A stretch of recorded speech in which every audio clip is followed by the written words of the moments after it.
Okay, here's our first shot at looking at this unit circle page. You can see what we have here is the unit circle sitting on a grid. Uh, what we're going to be doing is using the letter A to measure the angles as from the positive x-axis. You can see the purple line right here is the one I'm going to be using as the end of the angle. This is actually in the 0 position, and you can see A equals 0. If I go over here and I just type in A equals 90, you can see that the purple line goes directly up. So when the angle is 90 degrees, it's exactly that much. If I go in and type 180, it goes way over here, and you can see that's exactly half the circle. We don't have to type in numbers if we don't want to. We can just move anywhere we want to. So for that's, say, there's 149 degrees or 146 degrees, which is great.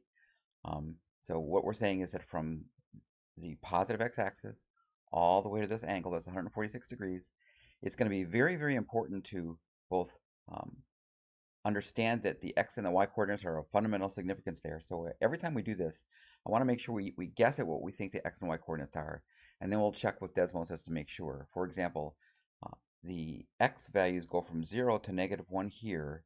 So I'm looking at this dot right here, and I don't want to get too close. It looks to me like the x coordinate would be about, I don't know, -0.55, and the y coordinate looks to be about 0.55. When I click on it, well, I'm completely wrong about the y coordinate. It's minus about zero point 0.8. I'm way over here. But that's the kind of thing we need to be able to do. Just look at a point. Let's go to a different point. How about we go way over here? And we'll try this again. Right about there, say.